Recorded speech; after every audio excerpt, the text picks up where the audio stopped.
یہ 20ویں صدی کے آغاز کے وقت جسے ہم پورا کہتے ہیں مڈل ایسٹ، بلکہ صرف مڈل ایسٹ نہیں، پورا شمالی افریقہ سلطنت عثمانیہ کا حصہ تھا، خلافت عثمانیہ۔ لیبیا، الجزائر، مصر، پورا حجاز، یمن، پورا عراق، شام، اور یہ شام ہی کے حصے ہیں در حقیقت، اردن اور لبنان، یہ سب، یہ شام عرب، عراق عرب، یہ پورا علاقہ خلافت عثمانیہ یہ اس کا حصہ تھا۔ پہلی جنگ عظیم میں انگریزوں نے عربوں کو بغاوت پر آمادہ کیا، غداری پر آمادہ کیا، انہوں نے خلافت عثمانیہ کے خلاف بغاوت کی، بیج بوئے ان کے دلوں کے اندر نفرت کے، ابھارا انہیں، تم ترکوں کے غلام کیوں ہو، تمہیں خود حاکم ہونا چاہیے، تم کھڑے ہو جاؤ، ہم مدد کریں گے، تم بغاوت کرو، تم ان ترکوں کے خلاف ہماری مدد کرو، ہم تمہیں آزاد کر دیں گے، تم اپنے پاؤں پر خود کھڑے ہو جانا۔ یہ بہت ہی ہمارے لیے دردناک المیہ ہے اس پہلی جنگ عظیم کا۔ کرنل لارنس جیسا شخص، برطانوی استعمار، اور اس کے نتیجے میں عربوں نے بغاوت کی۔ اور اس قدر دردناک بات آپ کو بتا رہا ہوں، میں پہلی مرتبہ جب سن 62 میں حج کے لیے گیا مدینہ منورہ میں، ابھی وہ ریل کے انجن کھڑے ہوئے تھے۔ یہ ترکی کے زمانے میں، سلطنت عثمانیہ کے زمانے میں بغداد سے مدینے تک ریلوے لائن تھی۔ یہ پورا ایک عالم سلطنت عثمانیہ، صرف سلطنت نہیں، خلافت عثمانیہ، پوری ٹرینیں جو ہے ترکوں کی اڑائی گئی، ہزاروں ترکوں کو شہید کیا گیا، یہاں تک کہ صحن حرم میں شہید کیے گئے سینکڑوں ترک۔ یہ جرم تھوڑے نہیں ہے، معمولی نہیں ہے۔ آج جس کی سزا مل رہی ہے، معلوم ہونا چاہیے کہ وہ جرائم کون کون سے تھے۔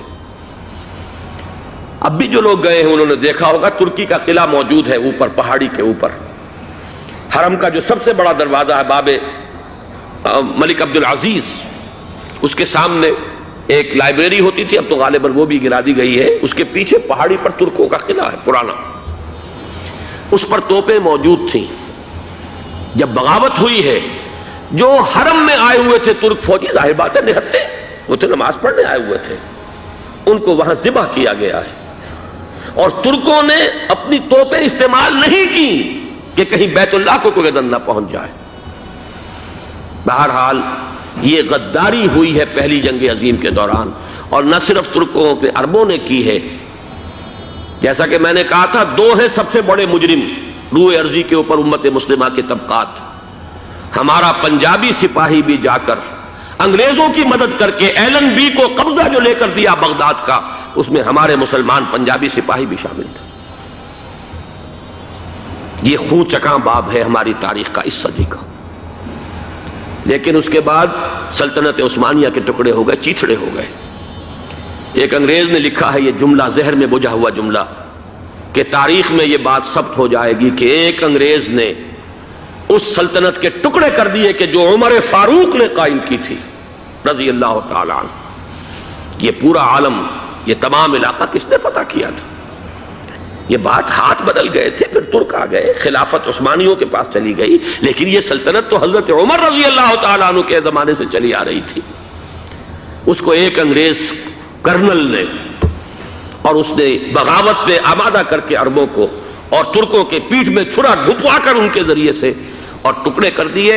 لیکن جب جنگ ختم ہوئی، اب انہوں نے کہا کہ اب ہمیں آزادی دیجیے، تو اب انہیں معلوم ہوا کہ غداروں کو دنیا میں کیا ملتا ہے۔ ٹکڑے کر دیے گئے۔ یہ حصہ عراق یہ انگریز کے پاس رہے گا، شام کا یہ علاقہ یہ فرانسیسیوں کے پاس رہے گا، مصر پر انگریزوں کا تسلط رہے گا، لیبیا اطالویوں کے پاس رہے گا۔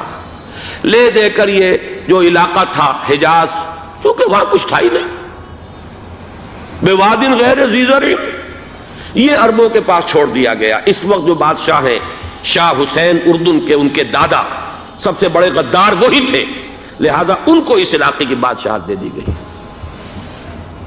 اس کے بعد نجد سے ایک تحریک اٹھی ہے، وہ سعودی جو خاندان ہے وہ نجد سے اٹھا ہے۔ نجد میں اس وقت کچھ بھی نہیں تھا، وہ تو صرف ریت کے تودے تھے اور کچھ بھی نہیں، لہذا ادھر کسی استعماری قوت کو دیکھنے کی ضرورت ہی نہیں تھی۔ وہ تو بعد میں تیل برآمد ہوا اور اس کی حیثیت ہو گئی، اور یہ امارات کا علاقہ جو ہے اس کی دنیا میں اب گویا کہ یوں سمجھیے کہ جو سب سے زیادہ اہم علاقے ہو سکتے ہیں روئے ارضی کے نقشے پر، ان میں سے ایک وہ ہو گیا، لیکن یہ اس وقت کی بات میں کر رہا ہوں، کوئی حیثیت نہیں تھی، لہذا اس کو چھوڑ دیا گیا۔ یہ ہے تاریخی پس منظر، یہ لکیریں جو کھینچی گئی ہیں، یہ ایک ملت اسلامیہ کو جو قومیتوں میں تقسیم کیا گیا، پھر نعرے لگوائے گئے المصر للمصریین الشام للشامیین۔ اب شامی ایک علیحدہ قوم ہو چکے ہیں، مصری ایک علیحدہ قوم ہو چکے ہیں، عراقی ایک علیحدہ قوم ہو چکے ہیں۔ یہ ساری تقسیمیں استعمار کی پیدا کرنا ہے، اس کا کوئی تعلق اسلام کے ساتھ نہیں۔ اب ضرورت تو اس بات کی تھی کہ استعمار کے پنجے جب یہاں سے کچھ ہٹے، دوسری جنگ عظیم کے بعد ایک دور آیا، امریکہ ابھرا ہے دنیا کی عالمی سطح پر سیاست میں، اس کے ہاں کچھ آزادی کے تصورات تھے، اس نے بھی سپورٹ کیا۔ برطانیہ کمزور ہو چکا تھا، وہ اتنے بڑے علاقے کو اب ہولڈ نہیں کر سکتا تھا۔ ہندوستان بھی آزاد ہوا، پھر یہ کہ اور دوسرے علاقوں سے بھی اس کو پسپائی اختیار کرنی پڑی۔ استعمار کے پنجے جس طرح بھی ہوئے، ان کے سینوں سے، عربوں کے سینوں سے جو ہے گویا کہ وہ ہٹے، لیکن امریکہ نے ایک اپنی بہت بڑی حکمت عملی جو اختیار کی، عالم عرب کے سینے میں اسرائیل کا خنجر پیوست کر دیا، تاکہ یہ کبھی آزاد نہ ہو جائیں، ہمارے انگوٹھے تلے رہے، ہماری پالیسی گورن کرے۔ یہ استعمار کا دوسری جنگ عظیم کے بعد، جہاں برطانوی استعمار، فرانسیسی استعمار رفتہ رفتہ یہ ہٹنے شروع ہوئے۔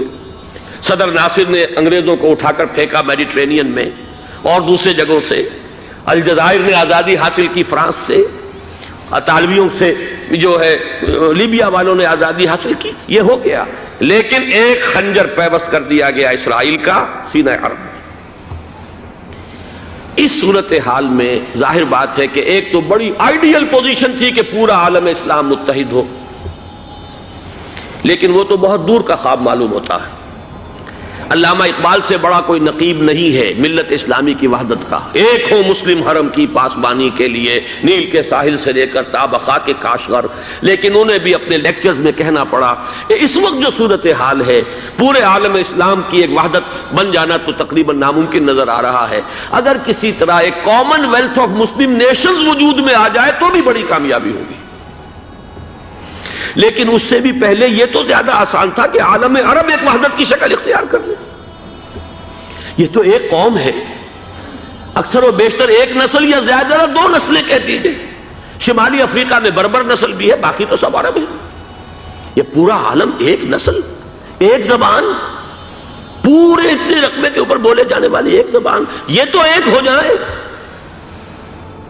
افسوس یہ ہے کہ اس کا ایک ہو جانا، ایک شخصیت ابھری تھی جو مذہبی مزاج کی شخصیت تھی، جو دینی مزاج کی حامل شخصیت تھی، اگر اس کی قیادت میں عالم عرب متحد ہو جاتا تو واقعتاً ایک بہت بڑا جو ہے مرحلہ وہ طے ہو جاتا پوری عالمی ملت اسلامیہ کی ایک وحدت اختیار کرنے کا۔ وہ شخصیت تھی شاہ فیصل شہید کی، اور اس لفظ کے ساتھ ہی آپ کے ذہن میں آ گیا ہوگا کیوں انہیں شہید کر دیا گیا، کس نے کیا کرایا، کہاں سے تعلیم حاصل کر کے آیا تھا وہ جس نے شہید کیا شاہ فیصل شہید کو، اس کی گردن پر کون سوار تھی، وہ یہودی لڑکی کے جس کے فوٹو بھی شائع ہوئے، ایک گردن پر اٹھائے کھڑا ہوا شہزادہ اپنی ایک یہودی دوست کو، لڑکی کو، اور وہی ہے کہ جس نے جا کر پستول سے شہید کیا ہے۔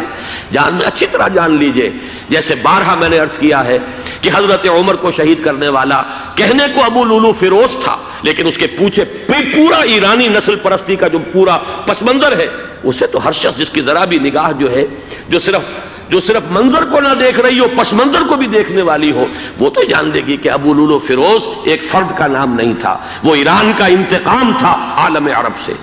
بالکل اسی طریقے سے یہ امریکی استعمار کا ہتھ کنڈا تھا، اسے محسوس ہوا۔